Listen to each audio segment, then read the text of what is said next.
Jack, how did it go? Grace, I knocked it out of the park. Jack! I knocked it out of the park. The CEO shook my hand afterwards. David said it was one of the best first-month presentations he'd seen. I knocked it out of the park. I am so proud of you. So genuinely proud. I won't lie to you, when I was standing there about to start, I was absolutely under the gun. My heart was going very fast. But then I remembered the opening we practiced, the scenario opener, and I just started. Wait. Listeners, did you catch that? Jack just used 2 idioms without even thinking about it. Knocked it out of the park, under the gun. And that is exactly what today's episode is about. Welcome to the Speak Bench, episode 22. I'm Grace, Jack knocked it out of the park, and now we're going to learn exactly what that means, and 14 more idioms through his story. I get to tell my story and teach English? This is the best day. Before Jack continues, what is an idiom? An idiom is a phrase or expression whose meaning has nothing to do with the literal meaning of the individual words. Like, knock it out of the park. If you heard that with no context, you might think someone is knocking something out of a park, which makes no sense in a business presentation. But knock it out of the park means to do something extremely well, to exceed expectations. It comes from baseball, hitting the ball so hard it leaves the stadium. But you can knock a presentation, a job interview, a first date out of the park. I knocked my CEO presentation out of the park. Not a baseball bat in sight. English is full of idioms. Native speakers use them constantly, in conversation, in emails, in meetings. If you hear them and think literally, you will be completely lost. So today, we learned 15 of the most common ones through Jack's story. Okay, so I got to the office early, I set everything up, and then the CEO walks in, right on time. And I thought, this is it. This is my moment. My back was against the wall. My back was against the wall. Listeners, this idiom means you're in a difficult situation with very few options. You have nowhere to go. Jack felt enormous pressure with no escape. Exactly. I had to perform. No excuses. So I started with the scenario opener. Imagine it's December 31st. Your team hit every target. And I could see the CEO lean forward. And I thought, okay, I have his attention. I'm on a roll. On a roll. When things are going well, one success after another. Momentum. If you're on a roll, keep going. Don't stop. Don't overthink it. I was on a roll. Every slide landed well. Every statistic got a reaction. And then a question from the CEO that I did not see coming. What was the question? He asked, Jack, what's your contingency if the Q3 numbers don't hit the targets we need for this roadmap to make sense? And Grace, I went blank for about 2 seconds. Went blank. To suddenly have no thoughts. Your mind empties completely, usually from stress or surprise. I went completely blank. And then I remembered what you said. That's a really great question. Let me think about that for a moment. And I said exactly that.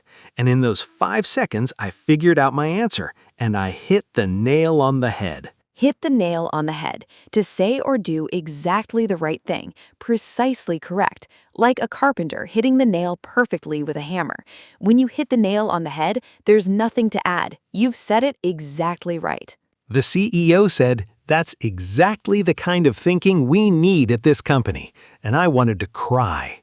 Professionally. With composure. Professionally with composure. What was your answer, by the way? I said, if Q3 misses targets, we should pivot to focusing on retention over acquisition. Protect what we have rather than chase new users. It's a safer strategy with lower resource requirements.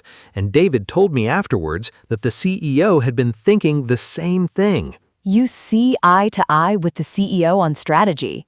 See eye to eye. Grace, is that an idiom? It is. See eye to eye means to agree with someone, to have the same opinion or perspective. You and the CEO are on the same page. Another idiom that means the same thing. I'm catching idioms now. Growth. If today's episode is giving you idiom awareness, please like the video and subscribe to the Speak Bench. And tell us in the comments, use one idiom from today in a sentence about your week. Okay, so after the presentation, everyone was very kind, and I was talking to Sophie, my British colleague, the one who says schedule, and she said the presentation was brilliant, and I could tell she meant it because she's quite reserved usually. She doesn't give compliments easily. She doesn't beat around the bush. Doesn't beat around the bush, gets straight to the point, doesn't avoid the main topic with unnecessary words. If someone doesn't beat around the bush, they tell you directly what they think. Exactly. And she said, I was on the fence about this roadmap before today, but you've convinced me. And I thought, that's a good sign. On the fence, undecided, not committed to one side, sitting literally on the fence between two positions. Sophie wasn't sure about the roadmap before Jack's presentation. She was on the fence. After, she was convinced. And then Mark, my other colleague, the football one, he said the whole presentation was a breath of fresh air. A breath of fresh air, something new and refreshing that improves a situation, like opening a window in a stuffy room. Mark felt the presentation brought new energy and ideas to the team. And then the CEO came to find me specifically. He said, Jack, I'll be honest with you. When David brought you on, I was a bit skeptical. A new senior PM with no internal track record. I thought we might be biting off more than we can chew. Biting off more than you can chew, taking on more than you can handle, attempting something too ambitious for your current capacity. The CEO wasn't sure if hiring an inexperienced PM for a senior role was wise. And then he said, but today you showed me I was wrong. You cut to the chase, you addressed the hard questions, and you showed real strategic thinking. I'm glad David trusted his gut on this one. 3 idioms in one CEO speech. Cut to the chase, get to the important point without wasting time, address the hard questions. We talked about address in episode 19, and trusted his gut. Trusted his gut. David made a decision based on instinct rather than data alone. His gut feeling told me I was right for the role. Trust your gut, to follow your instinct. Your gut is your stomach and the feeling you get in your stomach when something feels right or wrong. Many great decisions are made by trusting the gut. And Grace, I went home. Max went absolutely crazy when I came in, jumping, spinning, the whole thing. And Luna actually came and sat near me on the sofa, which she never does. Luna sitting near you is the highest possible compliment she gives. I know. And I sat there with Max on my lap and Luna 3 inches away pretending she wasn't near me, and I felt, I don't know, like everything had come full circle. Come full circle, to return to the beginning after a complete journey. Things have progressed through many stages and arrived back to a meaningful starting point. Jack started this journey nervous, uncertain, looking for the right words, and now he's sitting with Max and Luna, a successful senior PM with the CEO's confidence. Full circle. Yeah, full circle. Error lab. 3 common idiom mistakes. Go. Mistake 1. Mixing up the words. The idiom is hit the nail on the head, not find the nail on the head, not touch the nail on the head. Hit. Specific verb, specific idiom. You cannot swap the verb. Because idioms are fixed. You can't change the words. They're like locked phrases. Exactly. If you say find the nail on the head, it doesn't exist. It's not an idiom, it's just confusing. Mistake 2? Mistake 2, using idioms in formal writing. Idioms are for spoken English and informal writing. If you write in a professional email, I was under the gun with this project, it might sound too casual. Informal writing say, I was working under significant time pressure. So idioms are mostly spoken English. Mostly. Some appear in business writing, but use judgment. When in doubt, use the literal professional version in writing, idioms in conversation. Error 3? Error 3, taking idioms literally and misunderstanding completely. If someone says, I've got a lot on my plate right now, and you think about actual food, you will miss the meaning entirely. A lot on my plate means I'm very busy. I have many responsibilities. I have done this. Someone said it's raining cats and dogs, and I looked out the window, out of instinct. I know it doesn't mean literal cats and dogs. I looked anyway.